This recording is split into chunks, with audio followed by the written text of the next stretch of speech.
So, as of right now, the amount of subscribers I currently have on my channel plus the average amount of subscribers I earn in a month equal exactly 100,000. Or in other words, I have exactly 1 month until I hit a milestone that I never thought would be possible with this channel really ever. And that, frankly, is insane. And when that point hits, I'll do a more specialized video for the occasion. But right now, one thing that I want to talk about is the decisions that you make. It's a deeper topic than just that, but it's the decisions that you make and how seemingly meaningless decisions can impact so much of your future.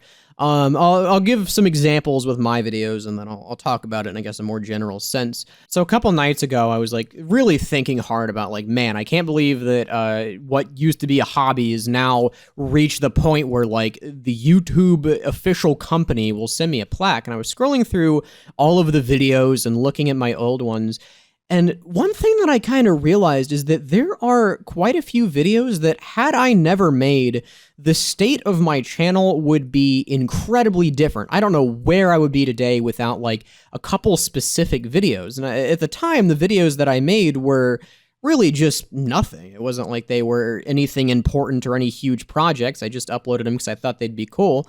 And they really changed the way that I went about looking at YouTube and looking at how I should go about making entertainment. So the first one of which was all the way back when I first started YouTube in like 2015. Back then, I barely tried. The only reason I even made a YouTube channel in the first place is because one day I was like on YouTube and they're like, hey, we have this new thing called channels. You can just create one from your Google account. I was like a dumb kid. I'm like, oh, that sounds great. Never actually intending to use it.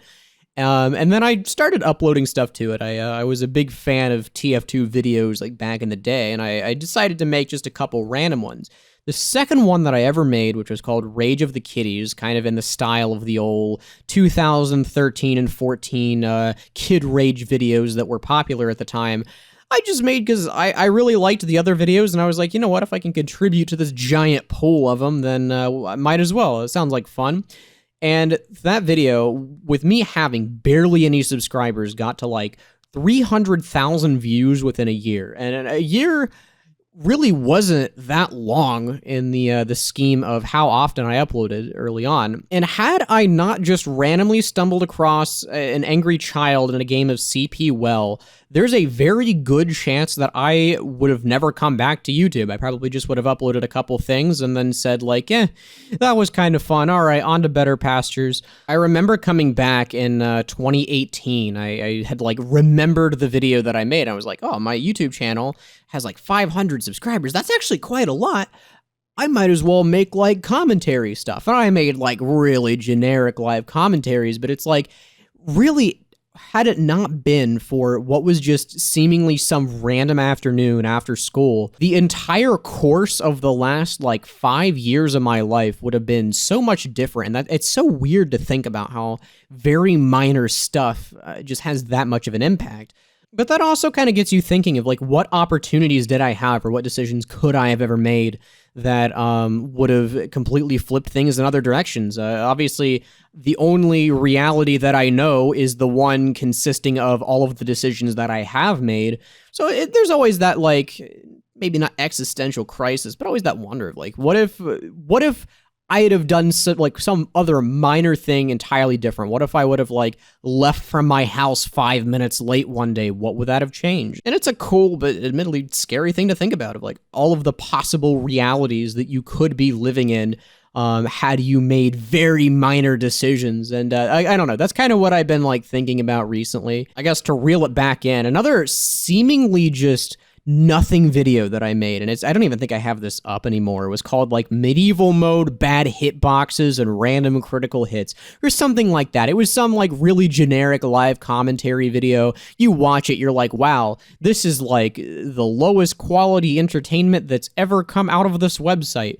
But the weird thing with that was that I actually, before I made that video, was very close to quitting YouTube. I had like come back to YouTube for like 6 months in 2018, and I tried a bunch of random stuff. I did a weapon review series like every small YouTuber does. I did a map review series, which got like 0 views because no one cares about maps in this game. And I was about to quit. I was like, you know what? I have 500 subscribers. I'm getting like maybe 15, 20 views a video. It's like, it's not really worth it. It's kind of fun, but there are better things I feel like I could be doing with my time. And I was getting like kind of discouraged, and I had made some random videos like, you know what? I just want to sit down and record me playing the game and see what happens with no knowledge of what would happen, no goal for the video, and something weird happened. I had a lot of fun, and I was like, well, I don't know. I don't know if I really want to like quit at this point. And I think my mindset like from that point on had gone from, oh, I don't really care. I don't feel like this is worth my time. Do you know what? I don't have to, this doesn't have to be worth my time. This just has to be fun for me to do it. So from that point on, I changed whatever cringy gamer tag I had as a kid to Great Blue, and I decided, you know what? Let's just start uploading whatever the frick videos I want. No expectations from anyone, just do whatever the most fun thing I can think of is. And I actually got some pretty fun stuff out of that. Looking back on some of the videos that I made when I had no expectations, no goals with YouTube, I just uploaded whatever I found fun in the moment. It's like kind of refreshing almost. I feel like one thing that as I approach larger and larger numbers, I feel like the numbers themselves can become addicting, and doing things that I personally find fun because I find them fun is a cool step back. But yeah, I carried that attitude until like 2020. I uploaded the Raging Kitties of Higher Tower, which is an infamous video. The only reason that I made that is because it was like kind of it sounds weird, but it's like a tribute to the first one.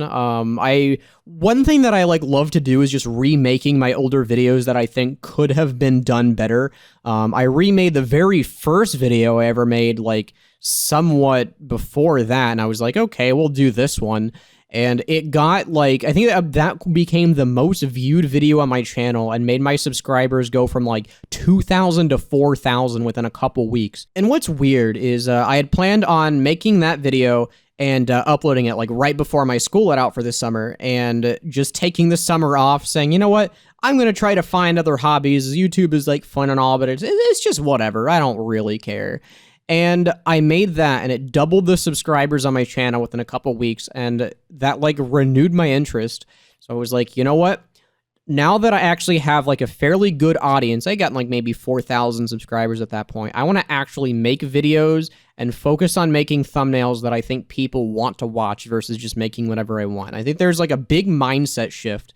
And again, this was just like an event that had randomly occurred. The only reason I even made Raging Kitties of Higher Tower is because me and another friend were playing times 10 Higher Tower for another video, and I never ended up making that, but just as we were playing, we found some random kid. I was like, okay, I might as well. I want to make this in the style of my old videos. I might as well do that while I'm here. And had it not been for that, I would have taken a break on YouTube that probably would have lasted quite a while. And in the time that I probably would have been on break, I made videos that performed really well, stuff that I still look back on and I think were pretty funny. And honestly, after that point, that's kind of when I considered everything to have started. And it's like, again, just stuff that I was thinking about. Like, what if that never happened? What if I never ran into it's time for a crusade on times 10 Higher Tower on one random afternoon in April? It's like, who knows? Who knows where I would be? Who knows if I would even still be doing YouTube? Would I be bigger, smaller than I am? And it's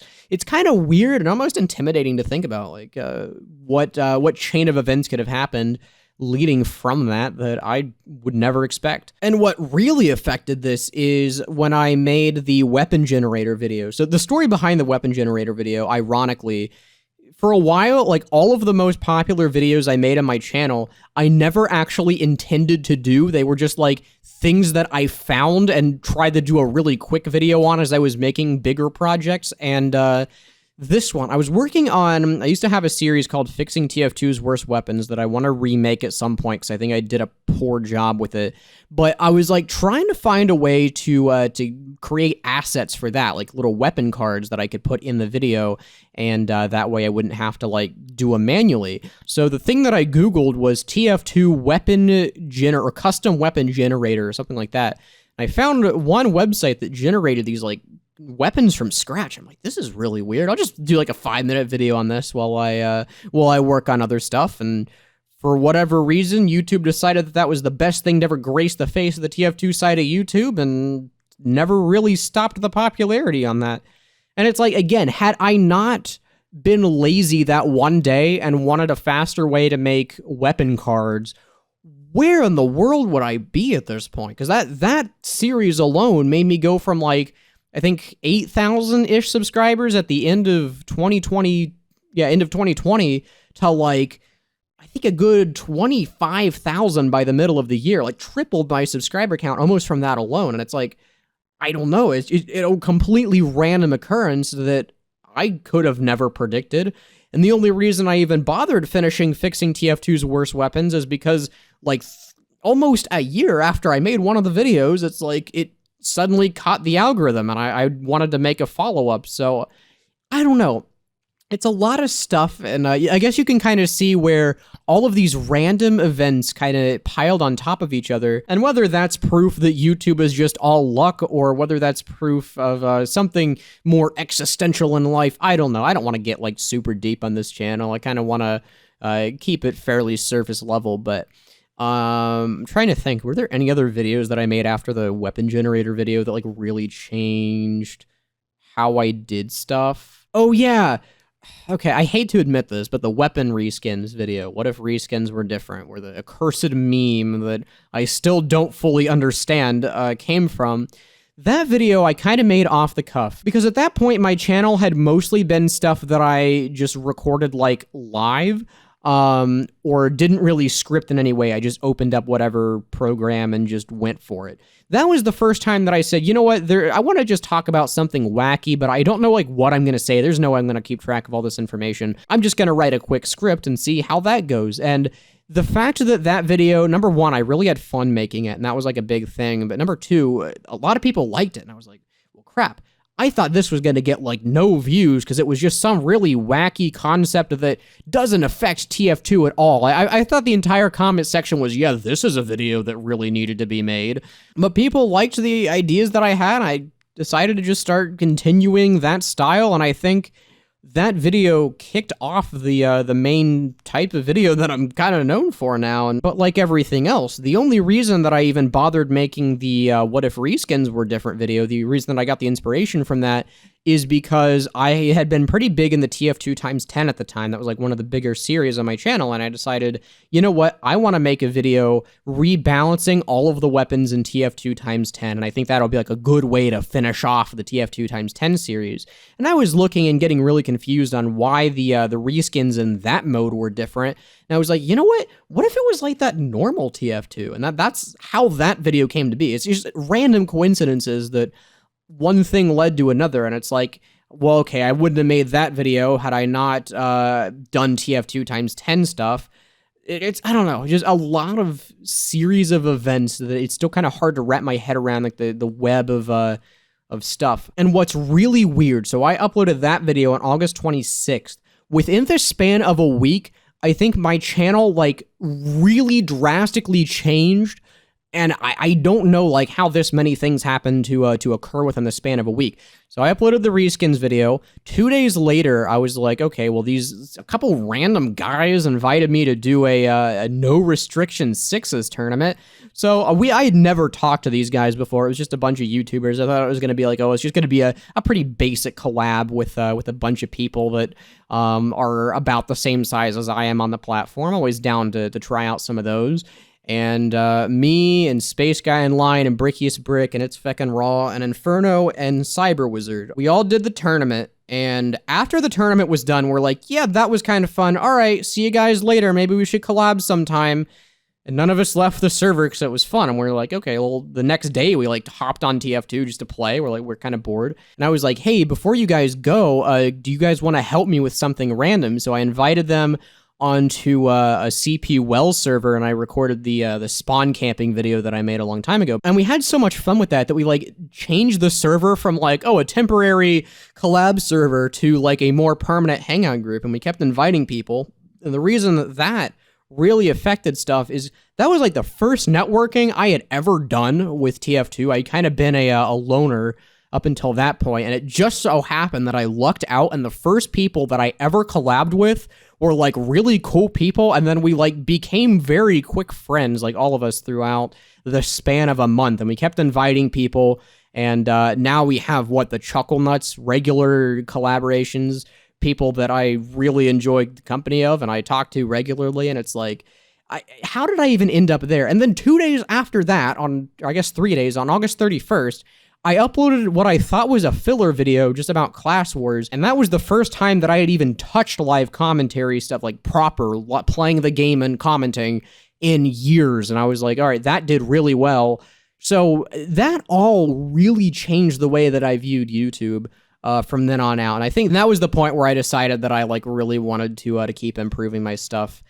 And frankly, I'm pretty happy with the state that everything's in. I know I made a event video like a while ago talking about, I don't feel like I have too much of a personality that meshes well on YouTube, and I do appreciate the kind words. A lot of people had a lot to say about it, but I think the general consensus was, yeah, I don't have a super intense personality, but it's chill enough. It's like, you know what, I think I can live with that. I don't think I need to stress about being like the next freaking Mr. Beast or the next like super extreme Fortnite YouTuber. I think just chilling is fine. People seem to enjoy the stuff that I make, and I think that's the most important part. I kind of spent a lot of time just talking about random stuff on my channel. I guess that's how it relates to me personally, but it's something that I've been thinking about, and it's something that I think a lot of people don't really consider a lot. But like, if you really think back, what's a decision that you made that you just made for fun or made because you thought it would be whatever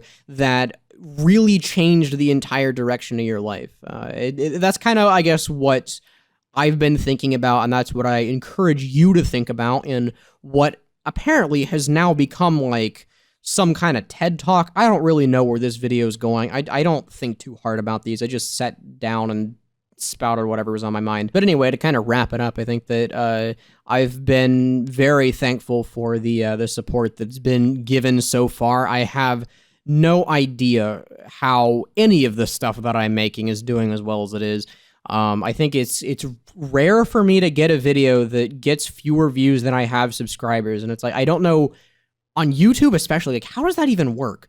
I'm still not sure exactly what the cause for that is, but the fact that people are watching and seemingly enjoying my stuff has been really cool, and I can't wait to hit a goal that, again, I never expected me to hit 100,000 subscribers. I have no idea how we got to that point. But anyway, that's just the random things that are going through my head at the moment. Always fun to just randomly talk into a mic and see who's listening. If you can hear the fan in the background, sorry if that's been something that's constantly been annoying. I kind of need that to not suffer heat stroke and die, so that kind of has to be there. But anyway, that's mostly all I wanted to ramble on about. Introspection's always cool. You got to hear mine, but I also encourage you to think about kind of what I mentioned, like what at any point in your life, what's a very minor decision that you'd made that you thought was going to be just something random that ended up impacting a lot thinking back on it. I think that it's beneficial for everyone to kind of think about that, and definitely encourage introspection, as it's underappreciated nowadays. You don't have to comment that. It's meant to be rhetorical, but if you want to, go for it anyway. And also, if you have any feedback, just for me as a channel at this point, I've been kind of venting about my thoughts, but I don't really know. You don't really get a ton of really honest feedback from a lot of people, and I think I was talking about that earlier, but honest feedback in any direction, positive, negative, brutally honest, it doesn't matter. Let me know, and we can figure it out. So yeah, thank you. Hopefully, I'll probably make another video when I get to 100,000. It's a bit exciting, but it's where I'm at. All right, bye.